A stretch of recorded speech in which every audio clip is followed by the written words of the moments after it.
Bonjour à tous et bienvenue dans l'atelier. Aujourd'hui, vous l'avez vu dans le titre, je vais vous donner des conseils. Pourquoi ?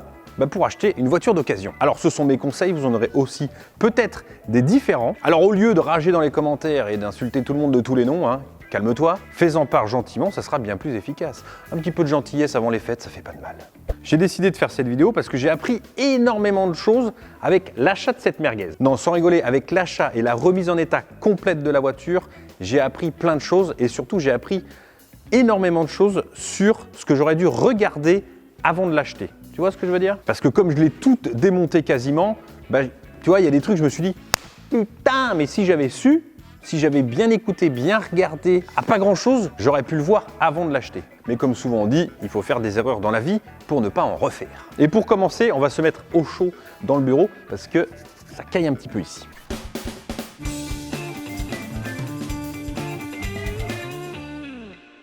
Alors évidemment, j'ai des petites notes qui sont ici, parce que j'ai pas tout dans la tête, parce que j'ai noté vraiment au fur et à mesure du temps qui passait lors de la remise en état de la voiture, j'ai marqué des petites idées, je me suis dit tiens, faut que j'y pense, parce que ça pourra me servir un jour ou l'autre, et c'est aujourd'hui que ça sert. Alors bien évidemment, avant de commencer, il faut savoir ce que vous voulez comme voiture. Quel est votre budget, quelle est l'utilisation que vous en avez. Par exemple, il ne faut surtout pas acheter un diesel FAPé si vous faites 15 km par jour.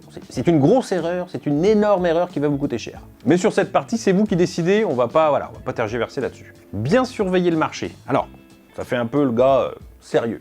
C'est une réalité. Par exemple, sur le Bon Coin, vous faites une recherche, vous l'enregistrez et comme ça, alors soit vous avez des notifications pour vous dire tiens, il y a une voiture qui est sortie comme tu recherchais, tu peux mettre le kilométrage, l'année, tout ce que vraiment tu as besoin sur ta voiture, tu peux l'enregistrer. Et du coup, ça te permet jour après jour, il faut régulièrement, tu vois, tu regardes régulièrement, comme ça jour après jour, tu peux vraiment avoir une idée du prix que la voiture que tu cherches vaut sur le marché. C'est très important. Alors ensuite, c'est la question, est-ce que j'achète à un particulier ou à un pro? Alors là, ça commence à se compliquer. Il y a du bon et du mauvais dans chaque cas. Le pro, l'avantage, c'est qu'il te offre une garantie d'au moins 3 mois. D'ailleurs, la garantie de 3 mois, elle est complètement caduque parce que normalement, l'Europe a décidé, il n'y a pas si longtemps que ça, qu'il fallait donner un minimum de 6 mois de garantie, mais personne ne le fait. Méfiez-vous aussi de ce que prend en compte la garantie. Alors, parce que très souvent, et donc ça fait partie des choses dont je me suis renseigné évidemment, parce que vous avez différents types de garanties. Déjà, premièrement, en règle générale, la garantie type, c'est moteur, boîte, pont, tout ce qui baigne dans l'huile. Donc un turbo, une clim, un injecteur, tout ce genre de choses, c'est pas pris en compte du tout dans la garantie. En gros, cette garantie-là, mis à part si vous avez un cylindre qui sort, le vilebrequin qui pète, une bielle ou voilà, un truc dans le genre, ça sert pas à grand-chose cette garantie. On va être honnête, surtout pour 3 mois. L'idéal, c'est de passer par un professionnel qui fait garantir ses voitures par une entreprise extérieure. Vous voyez, qu'il ne garantit pas avec ses beaux yeux. Admettons que vous avez un problème avec une voiture, le moteur casse, imaginez le prix que ça va coûter. Je peux vous dire que le vendeur d'occasion, il a intérêt à avoir les reins bien solides pour pouvoir régler ce problème. Et en général, qu'est-ce qu'il fait? Votre numéro de téléphone, il le met en blacklist et il vous répondra plus jamais. Moi, du coup, dans mon activité, je vais faire appel à une entreprise extérieure qui va garantir les voitures. Je vais avoir différents types de garanties, 3 mois, 6 mois, 1 an, avec différentes choses aussi qui sont prises en compte. Il y a vraiment un professionnel doit passer, et c'est le mieux, par une garantie extérieure, parce que voilà, parce que c'est un professionnel. Ensuite, pour un particulier, c'est à vous de voir, c'est vous qui le sentez. De toute façon, on va en reparler dans la suite de la vidéo. Une fois que vous avez trouvé la voiture, c'est déjà pas mal, c'est bien. Faites un tour sur un site de vérification de plaques d'immatriculation comme Istovec ou encore Car Vertical qui est payant. Alors pour cela, soit la plaque d'immatriculation, elle est disponible sur la photo que le mec a pris sur son annonce, ou alors vous lui demandez tout simplement son numéro de plaque d'immatriculation.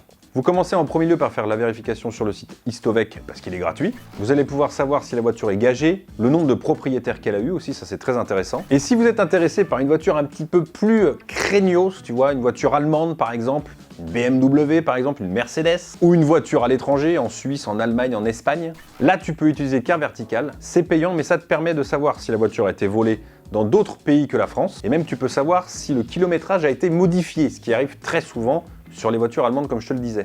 Tout ça va te permettre au moins déjà te rassurer, parce que je sais qu'il y a beaucoup de gens qui sont pas rassurés quand ils veulent chercher une voiture d'occasion, et je comprends, parce que c'est vraiment une galère mon pauvre. Donc ça, voilà, ces outils, ça va te permettre de te rassurer déjà et te dire, bon, voilà, je suis un petit peu mieux en confiance pour aller au moins voir la voiture et puis peut-être l'acheter. Ensuite, un truc tout bête, n'achète surtout pas une voiture si le propriétaire n'a pas fait la carte grise à son nom. Alors, il y a moyen toujours de trouver une combine, de se débrouiller, mais je veux dire, ça fait partie de la confiance avec l'acheteur. Lui a acheté cette voiture, il a roulé avec, il n'a jamais fait la carte grise.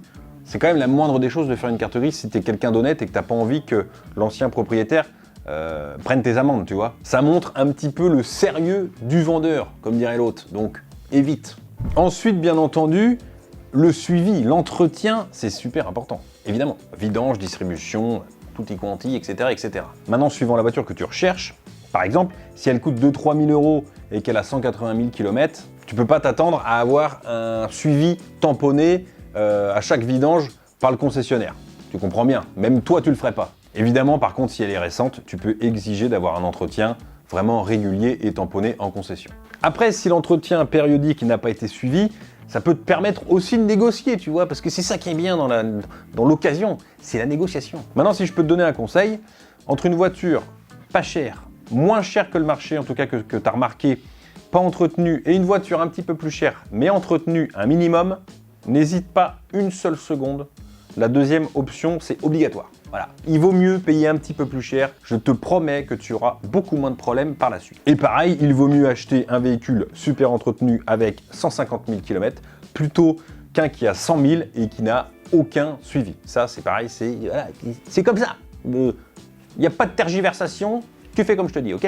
Et une dernière chose pour les voitures qui sont entre 100 et 150 000 km, faites attention parce que souvent, c'est le moment charnière où il faut faire la distribution et donc des gros frais. Alors vérifiez bien ça et puis à la limite, achetez la voiture si c'est déjà fait ou alors avec un tout petit peu plus de kilométrage et que la distribution soit faite, comme ça vous êtes tranquille. Ensuite, avant d'aller voir la voiture, demandez par téléphone si déjà le prix est négociable. Et puis pourquoi pas, si voilà, il vous a donné des informations qui vous font tilt et qui vous font dire qu'il y a moyen de négocier, n'hésitez pas à déjà premièrement tâter le terrain et négocier par téléphone. Eh oui, c'est toujours une négociation faite, 500 ou 1000 balles de négocier directement par téléphone, c'est toujours ça à prendre.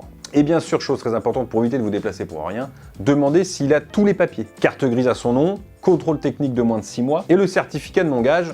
Voilà, s'il vous dit « Oh, ouais, je sais pas où le trouver », c'est très simple, maintenant sur Internet, ça se fait tout seul. Voilà. Tout ça, histoire de ne pas se déplacer pour rien et puis d'arriver et puis qu'il manque un papier ou que la carte grise n'est pas à son nom. Tu vois le truc, tu vois le genre de truc. Hein. N'hésitez pas même à lui demander de vous envoyer une copie. Alors là, c'est le top du top. De toute façon, le mec, s'il n'a rien à se reprocher et qu'il veut vendre sa voiture, il le fera. D'ailleurs, alors c'est un peu compliqué des fois, mais ne dites pas d'où vous venez. Voyez, ne dites pas que vous venez de 300 ou 400 km, parce que, évidemment, le mec, surtout un professionnel, est en position de force et il se dit, si le gars il s'est tapé 400 bornes, jamais il reviendra sans ma voiture. Et ça, c'est vraiment quelque chose d'important. Bien entendu, même vous, vous dites, putain, j'ai fait 400 bornes, une fois que tu es devant la voiture, tu dis, merde, bon, allez, je repars avec. Non, vraiment, si vous ne le sentez pas, vraiment, mais ça, c'est primordial. Même si vous êtes tapé 400 bornes, que vous avez tout fait avant, tous les papiers étaient en règle, les photos, vous avez demandé un pack, n'hésitez pas à demander plein de photos. Et que malgré ça, quand vous arrivez là-bas, vous n'êtes pas en confiance, il y a quelque chose qui vous... Tu vois, il y a quelque chose qui... Vous ne le sentez pas, honnêtement, hein, je pense que vous ne ferez pas d'erreur et vous trouverez toujours une autre voiture. Ne l'achetez pas. Revenez en Blablacar, trouvez un train, même si ça doit vous prendre la journée, franchement, ne l'achetez pas.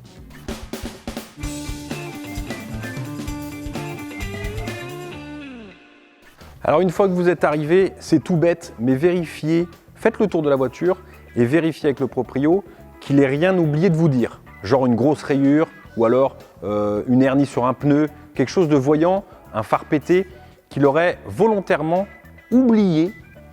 J'ai oublié de le dire parce que ça veut dire, à mon avis, que c'est mal barré et qu'il va sûrement vous mentir sur d'autres choses ou qu'il vous a menti sur d'autres choses. Donc vérifiez bien ou sinon tirez-vous en courant, hein, c'est le plus simple.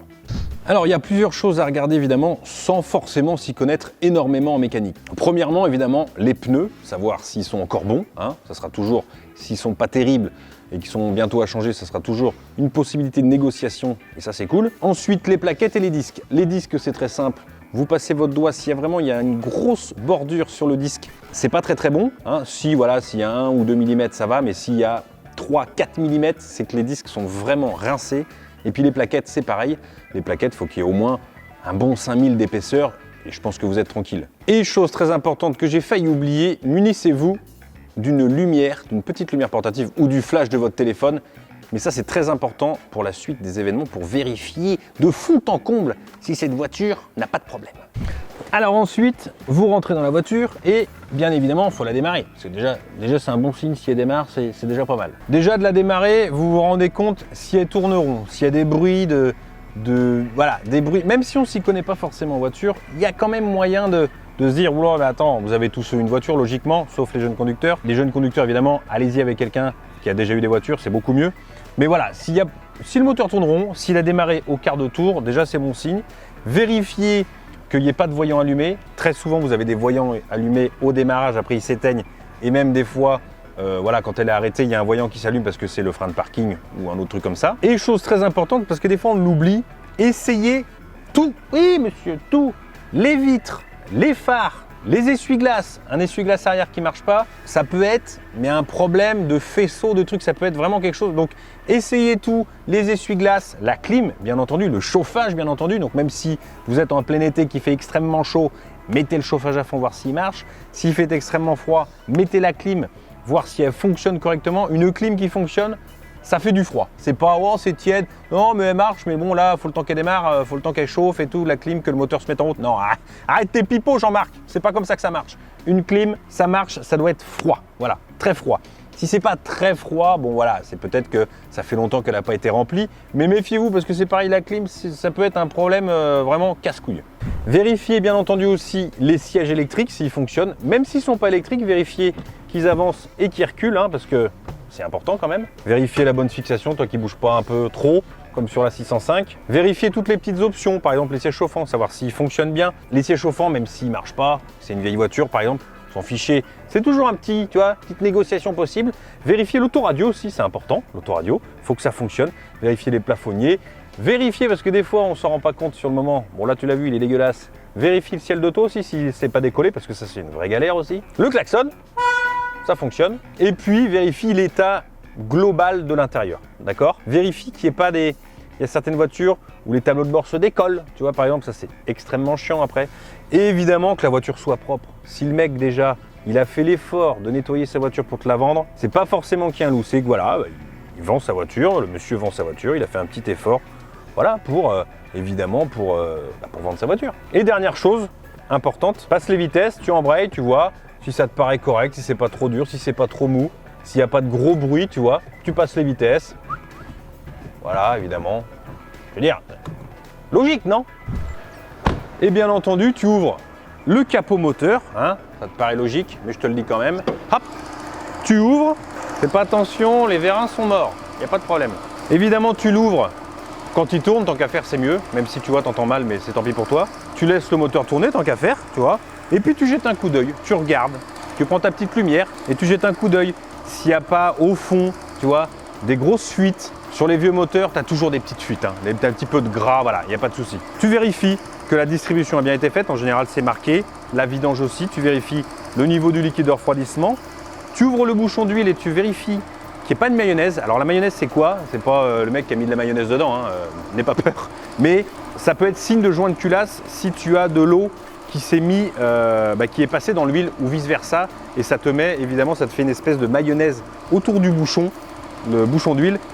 Et évidemment, comme ça, tu peux te dire, oula, hop, hop, hop, là, il y a merguez, il y a anguille sous roche, je m'en vais. Tu vérifies évidemment le niveau d'huile, pareil. S'il manque 3 cm sur le niveau, c'est que le gars s'emballait complètement de sa voiture et qu'il ne met pas d'huile dedans. Je te dis ça parce que ça m'est arrivé sur ma 206. Et puis voilà, tu regardes l'état général du moteur. Si ça te convient, tant mieux. Et si ça ne te convient pas, bah tant pis. Méfie-toi quand même. Des fois, un moteur propre, ça ne veut pas dire que c'est un moteur entretenu, hein. Méfie-toi de ça. Il peut être très propre et très mal entretenu. Ne prenez pas peur, ce sont les jantes que j'ai récupérées à la casse. Les jantes de la 206 RC sont à la peinture. Je vous le dis parce que je sais qu'il y a des gens qui vont dire « Putain, elle est dégueulasse ta 206 RC avec ces jantes-là ». Pour continuer, revenons à nos moutons. Ensuite, ce que vous pouvez vérifier, alors je sais c'est difficile, mais essayez de passer sous la voiture. Si vraiment vous êtes courageux, vous amenez un cric. Ouais, vous faites, écoutez, vous achetez une bagnole, vous avez le droit d'amener un cric pour vérifier dans quel état elle est. Hein, voilà. Mais sinon, c'est très simple. Vous vous mettez sur un trottoir ou sur une bordure, un talus, et vous faites rehausser la voiture, comme ça vous pouvez passer en dessous, c'est très important. Et évidemment, vous vérifiez comme ça l'état de l'échappement. Déjà, il y a une façon très simple de voir à peu près l'état de l'échappement. Vous prenez le bout de l'échappement, la sortie d'échappement et vous bougez. Déjà, si ça tient correctement, c'est qu'a priori, il n'y a pas de souci. Ça veut rien dire, mais c'est qu'a priori, il n'y a pas de souci. Si vous prenez le silencieux et qui bouge dans tous les sens, là déjà, il y a des problèmes de fixation, il peut y avoir une fuite, un tuyau cassé carrément, donc faites attention. Après, un échappement cassé ou vraiment percé, ça s'entend à l'oreille. Donc pareil, si vous êtes en dessous, profitez-en pour regarder derrière la roue les soufflets de cardan, parce que vous n'allez pas démonter la roue devant le gars quand même. Enfin, vous pouvez, hein, s'il veut bien, vous la démontez la roue, tant qu'à faire, au moins vous êtes tranquille. Vous vérifiez les soufflets de cardan s'ils ne sont pas trop gras, vous vérifiez sous le bloc moteur s'il n'y a pas une énorme fuite, d'accord? C'est pareil, il peut y avoir quelques petites fuites suivant l'âge de la voiture. Une voiture récente qui a moins de 30 000, il ne doit pas y avoir de fuite normalement. Un truc simple, déjà aussi, vous pouvez regarder l'état des rotules de direction, c'est très simple. Vous bougez la roue, dans ce sens-là, l'idéal c'est quand même pareil, de la lever. Vous bougez la roue une fois qu'elle est levée, dans ce sens-là et dans ce sens-là. S'il y a un petit clac, c'est qu'en général, il y a une rotule de direction, c'est pas grand-chose. Pareil, si vous pouvez, vous la levez, vous faites tourner la roue. S'il y a un bruit qui tourne pas rond, c'est peut-être aussi un roulement de roue, suivant pareil l'état et l'âge de votre voiture. Mais voilà, vous pouvez pas non plus désosser la voiture, enlever les roues. Le gars, c'est le garage chez lui, vous allez lui désosser sa voiture. Mais dans l'idéal, c'est ce qu'il faudrait faire. Démonter les roues, regarder derrière, surtout quand vous avez des jantes où les trous sont vraiment minuscules et qu'on ne voit pas à travers, c'est compliqué de connaître le disque, les plaquettes. Vérifier aussi évidemment l'état des amortisseurs, s'il n'y a pas de fuite, s'ils ne sont pas cassés, ça c'est très important, rouiller les ressorts. Il y a quand même plein de choses à vérifier. C'est pas facile d'acheter une voiture d'occasion. Et puis bien entendu, vous faites le tour de la carrosserie, savoir s'il y a des rayures, des pocs, la grêle, un carreau pété, faites attention à ça. Vérifiez toute la carrosserie et comme ça, ça vous donnera... Bon, déjà, il y a certaines personnes qui s'en fichent, hein, une voiture c'est fait pour rouler, l'important c'est qu'elle roule, ça dépend de ce que vous voulez, hein. Si c'est un daily pour aller au boulot, bon, on s'en fiche un petit peu, ça permet d'acheter une voiture un petit peu moins chère parce qu'elle est un petit peu abîmée. Méfiez-vous quand même si c'est les pare-chocs qui tombent, un feu qui est cassé. Touchez les feux aussi, savoir s'ils sont bien fixés parce que c'est important. S'ils ne le sont pas, ça voudrait dire qu'elle a pris un choc, logiquement. Et après, s'il y a des petits pocs, n'hésitez pas. Pendant un temps, dès qu'on avait un petit pet sur la carrosserie, on faisait venir un carrossier, on refaisait la peinture, on faisait l'élément complet, ponçage, masticage, ponçage, après peinture, ça coûtait un bras, et ça coûte toujours un bras, hein. C'est une façon de faire évidente quand il y a des gros chocs. Maintenant, il y a de très bons débosseleurs qui peuvent vous débosseler une petite bosse, un petit trou, un petit poc de porte ou quoi que ce soit, ou de grêle sur le toit. N'hésitez pas à regarder, je ne vais pas vous donner des contacts parce que de toute façon vous n'en avez pas besoin, vous regarderez à côté proche de chez vous, donc c'est du débosselage. Les mecs c'est des magiciens, ils t'enlèvent des bosses des fois, en plein milieu du capot, du toit, ils t'enlèvent une bosse, tu ne vois plus rien. Et franchement, des fois, c'est bluffant, donc n'hésitez pas, ça vous coûtera toujours moins cher. Et si vous voulez que votre voiture soit propre, hop, petit billet de 50 ou de 100 balles, terminé, il n'y a plus de POC. Et bien sûr, la dernière chose à faire quand tu achètes une voiture, c'est quoi? Tu vas l'essayer.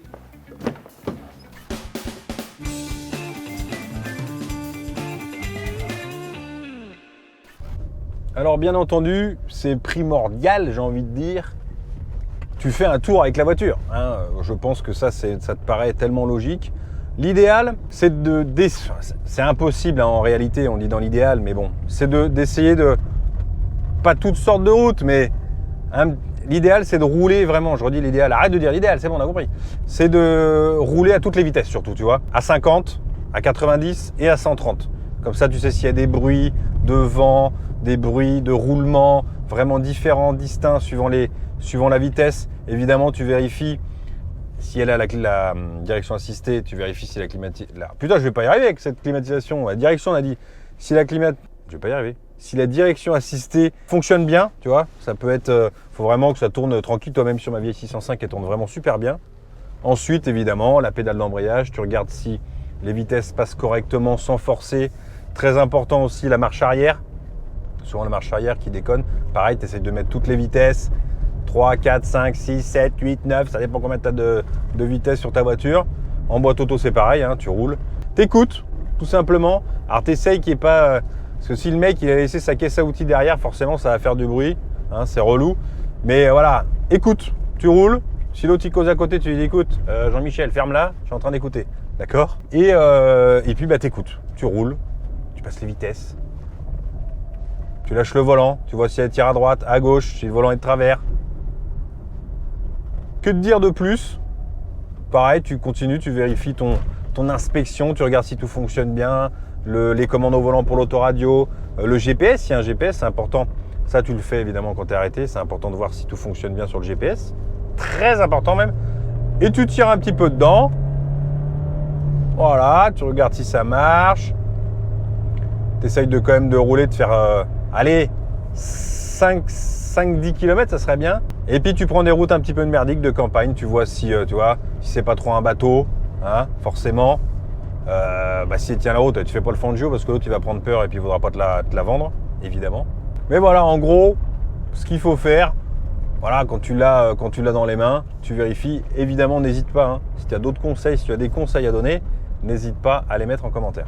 Bon voilà, j'espère que cette petite vidéo t'aura aidé. Alors évidemment, je ne connais pas tout et j'ai pas la science infuse, donc il y a certainement des choses que j'ai oubliées. Le plus important, je pense, quand vous achetez une voiture d'occasion, c'est que si vous avez le moindre doute, le moindre gros doute, tu vois, sur déjà l'honnêteté du vendeur, sur la voiture, vraiment si vous ne le sentez pas, laissez tomber. Voilà, c'est le meilleur des conseils. C'est si vous ne le sentez pas, laissez tomber. Des voitures, il y en a plein. Voilà, en tout cas, je vous souhaite de passer de joyeuses fêtes. En tout cas, c'est vraiment très important. Profitez de votre famille, soyez heureux. Je vous dis à la prochaine pour une nouvelle vidéo. Si vous voulez soutenir la chaîne et les projets à venir, il y a un compte Tipeee. N'hésitez pas, il est dans la description. Je vous remercie grandement d'avoir regardé cette vidéo et bonne fête à tous!